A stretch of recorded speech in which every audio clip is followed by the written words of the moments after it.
Oops, dumating na. Ano kaya to? Wala. Yun lang. Plastic. Ito yung current setup natin. Yung MacBook. Yung MacBook nakakonect dito. And then itong desktop, nakakonect dito at saka dito. Pero alt-tab gaming tayo dito sa yung switcher natin. Pero papalitan na rin natin yan. So yan, papalitan muna natin in 3, 2, natatawa ako kanina. Kasi sabi, may 2 kanina gumagano. So 3, 2, 1. Whoop! Okay, so ayan, musta? Unbox na natin. Unbox na natin. Nilanggam pa yung nilanggam pa yung box. Second box na to. Oops. Yeah. Okay.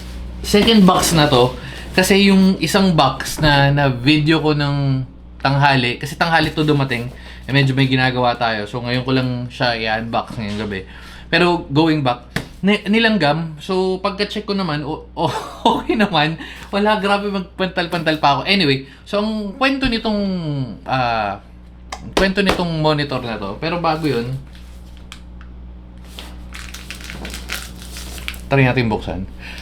In-order ko siya sa online, sa Amazon.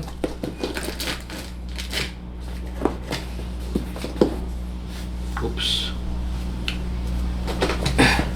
Ang price na is nasa 9,000 something. Pero parang may mga kinukuha voucher. Pumapatak nga ng 4,200. Pinagpipilian ko ito versus yun sa Acer Nitro. Ito yung full specs niya.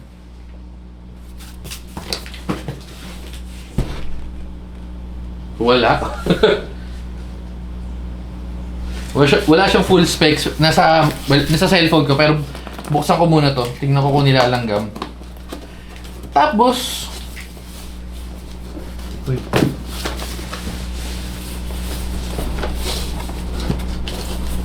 bubuksan rin natin to. Pero konting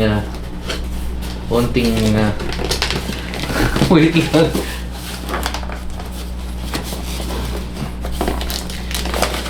Pero yun nga, kung order kayo sa Amazon, habang nahihirapan ako buksan to, kung order kayo sa Amazon, pag worth less than 10,000 pesos, yung shipping and handling, makikita nyo kasi yun pag order kayo, meron pa rin nakalagay pero mag-negative yun, meaning parang walang shipping and handling. Ngayon, pag over, kahit sabihin mo ng 10,000.01 yun or 0.0001, basta more than 10,000, automatic meron kagad shipping yun.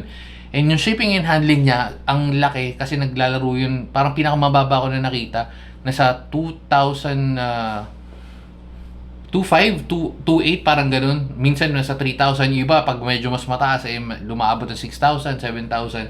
So, kaya kung bibili kayo ng ganun, pag less than 10,000, okay lang rekta. Ngayon, pagka yung more than 10,000 naman, different story yun. May video na rin ako nun.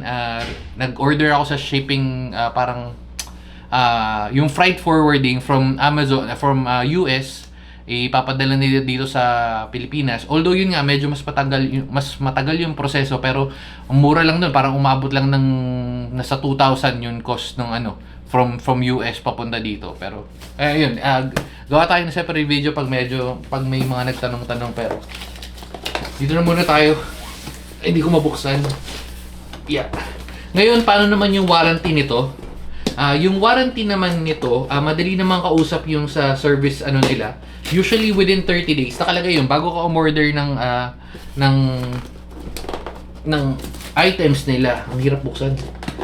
May nakalagay na doon yung warranty. Pag warranty nun, mas madali is warranty from Amazon kasi hindi ko sinasabi lahat, pero pag defective yung product nila, medyo mahal. Pag defective, usually nire-refund lang nila. Parang one-time use or basta hindi naman yung lagi ka refund ng refund, binabalik nila. Pero kung pag umorder ka do sa third party na third party, meaning yung parang nagbebenta sila sa Amazon, yun yung medyo mas matagal na onte, pero nare-refund naman. Although yun nga, medyo mas matagal. Yun, finally na open na natin. Ito yung monitor. Oops. Yeah. Hindi ko alam kung nakikita nyo, ay may nakasalpak na monitor. Ito yung 34-inch natin sa baba. Ito yung sa taas, yung 24, papalitan natin yan. Eh, yun, yun ang pansamantagal. So, sakto naman dumating na to agad. Kung kailangan na natin to dito. Yeah. Ayun nga, sinasabi ko, kasi mas mura to, mas budget friendly to kaysa dun sa baba ko, feeling ko mababasag. Oops. Mas mura to kumpara doon sa pinagpipilian ko na local brand. Pero kasi umaabot yun ng 13. Sige, check na natin ngayon. Ito. Pakita ko na sa inyo. Ito yung dapat na tinitingnan ko. Ay, lumabas nga siya ito. Oops. Acer Nitro. Ayun, Acer Nitro na 27. 12.4 pala. So 12.4. Ayun yung specs niya. Pero kasi VA panel to eh. Although ano na rin pala siya.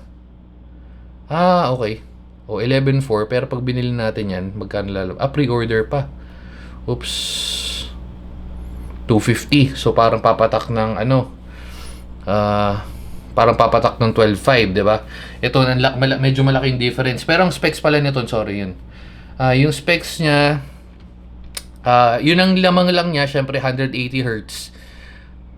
Tsaka VA panel to eh, di ba? Alam ko VA eh.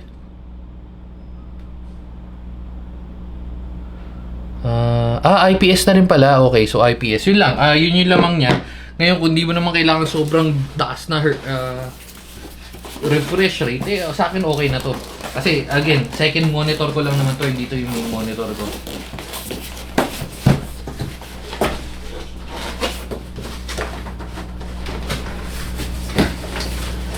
Oops.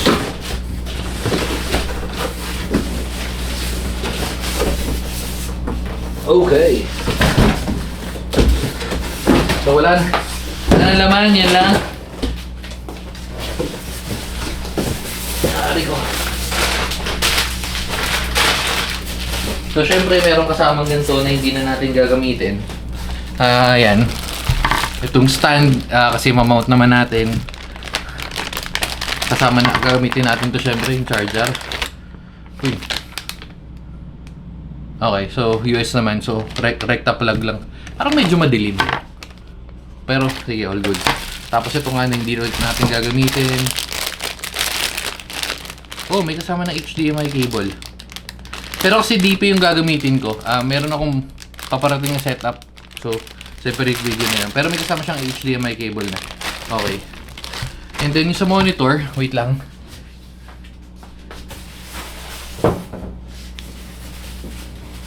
Oops.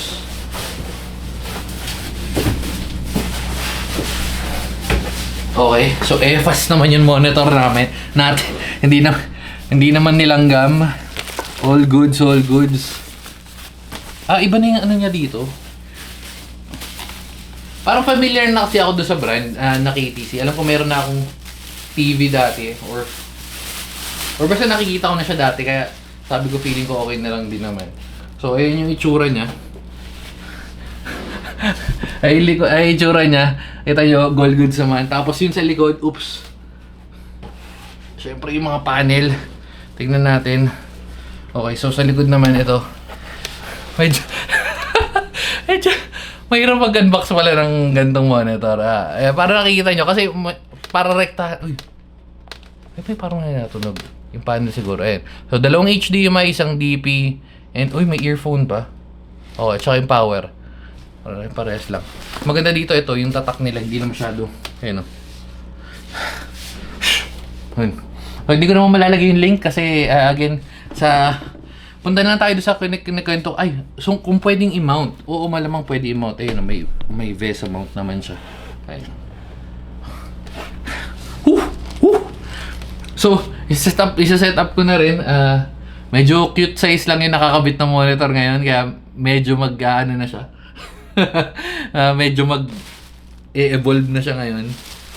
Going back to sa sinasabi ko nga, ang lamang lang nung isa kong pinagpipilian for the price of, kasi technically 8,000, pero kasi nabili ko ng 4,200 dahil 4,200 may mga voucher pa ako. 4,200 ko nabili, yun sa akin, pero kung bibilin nyo, kasama yung voucher, sa ko nabili, ito. Yan. Linis pa, bago pa. Hindi pa nagdudumi. Uy, nagdumi. Kakasabi ko lang. Sabi ko lang. Nasaan na? Orders. Pwede kayo mag-download ng app ng Amazon or pwede nyo sa diretso online. Ito. Delivered today. Ayun, sakto ko. Delivered today. Kikakita nyo lang. Ay, nakikita yung address natin. Wait lang. Ito. Yan. So, ayun, no? Ay, yung full specs niya, IPS 27-inch for the price of 100. Uy, ba't ang mura? Ito yung sinasabi ko, yung shipping and handling, kasi pag 109 times, depende sa palitan ng dollars ngayon, ayun, nakalabas naman dyan, no import and fees. Pero pag dun sa computer kayo nagbumili, medyo iba lang yung itsura, pero nasa right hand side yun, pag bibili na kayo, yan. So kung madali magbalik ng items, again, dun sa experience ko, hindi naman ako nagbalik ng items, usually ni-refund. Ayun yung panahon na bumili ako ng palang kinumpleto ko, Synology hard drive, pati yung mga Ethernet ports, pati SFP nila, doon ko pinagbibili. Pati yung memory ng Synology, halos more than 120, 100 plus ko na gastos nun. Pero kung dito ko sa Pilipinas na buo yun, papatak siya ng 150 plus. Pero mas mura. Yun nga, yun lang yung naging issue ko, nagkapalpak yung isang hard drive. Pero kasi out of box, sira talaga. Ang nangyari naman is pinalitan naman nila. Ni-refund nila. So, ngayon, madali. Actually, hindi siya madali. Madali siya in a way na nakuha ko naman. Mahirap siya kasi medyo matagal yung process, unlike yung pag dito. Kasi pagka may palpak dito sa like local, di ba, Shopee, Lazada, usually papadala ko lang, babalik ko lang sa JNT or yung pick up nila, and then ma-re-refund na after 3 to 5 days. Pero dumi kasi. Pero itong mga ganitong galing online, or galing ibang bansa, medyo mas patagal. Pero feeling ko sulit na sulit na bili. Ito pala, wala naman. Wala nang masyado nakalagay, pero sulit bili. Ayun. So, balitaan ko na lang kayo siguro after a year kung gumagana pa rin to. Feeling ko matatibay naman yung mga binibenta nila doon. Tsaka good review naman to . So, ayun lang. Dito na natin tatapusin. Set up ko kasi muna to para maganda rin natin doon. Bye-bye na. Babu.